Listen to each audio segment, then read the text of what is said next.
Hello and welcome to this Tech Juice episode. I am Air Marshal Mohan.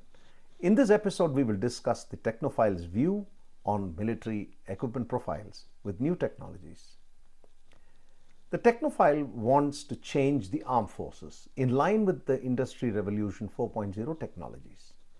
They bat for robotized tanks, unmanned combat systems, which may be underwater, on surface, in air, in space, AI-enabled cyber protection, network management, war gaming, quantum keys, space networks for C4ISR, which stands for a mouthful, which is communications, computers, command, control, intelligence, surveillance, and reconnaissance systems. Swarm drone, swarm soldiers, which are robotic in nature. The lists and possibilities are endless. For the Technophile, everything is robotized. Modern war is a war with robots and computers. According to the Technophile, the unmanned combat air vehicle will replace the manned fighter. Robotic tanks, autonomous helicopter gunships, submarines, and even robotized aircraft carriers will project force where needed without putting anyone in harm's way. Communication is largely space-based. Anti-satellite and space-based directed energy weapons are staples. UCAVs in modern battle space. Let me illustrate the technology advantage of UCAVs for air arms. The UCAV, or the uninhabited combat air vehicle, will be the most disruptive technology to enter the equipment mix if the Technophile is correct. The UCAV essentially is an AI-enabled autonomous fighter aircraft without a human on board. Being unconstrained by human limitations, these robotic fighter aircraft can be designed with airframes that can maneuver at forces 20 to 30 times the gravitational force, with an inhabited fighter where it will be restricted to 9G. This will turn air combat on its head. Combat clouds. The UCAV will also not need any human support systems. Air conditioning, ejection seats, cockpits, dual safeties will not be required on board. This major savings in weight will result in greater endurance and payload carrying capacities for the same engine and the same airframe weight. Swarm technologies, which will act as combat clouds, would enable operations as teams, either autonomously defending a region of the sky or in team with an airborne force commander in the form of an inhabited fighter aircraft.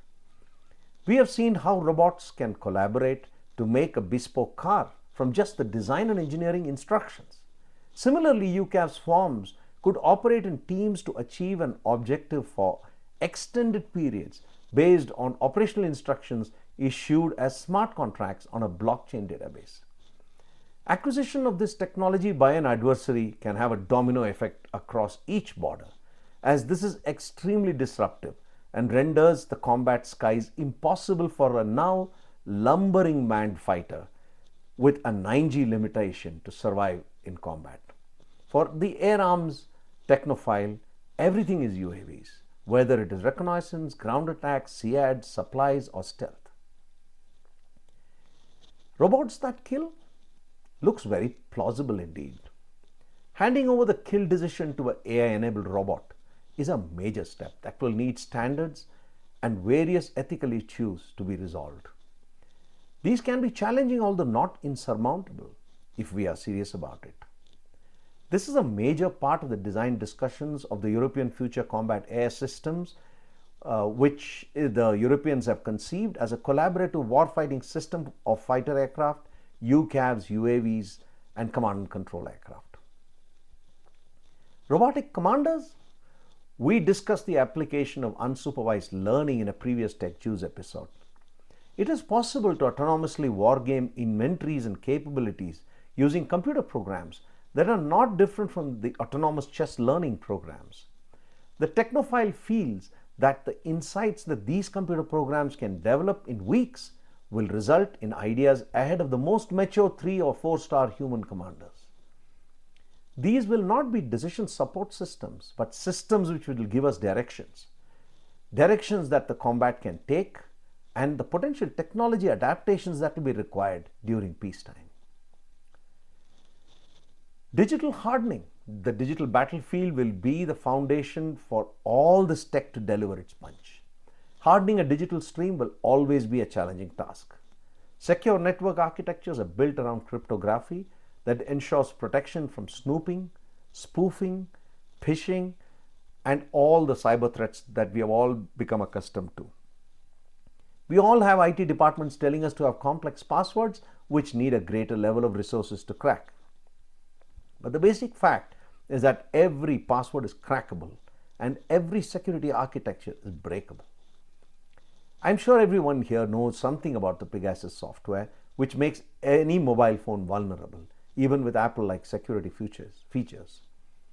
The fates of many an activist or an opposition leader in an autocratic country or a businessman with unsavory practices is now a well-known story, courtesy such spyware.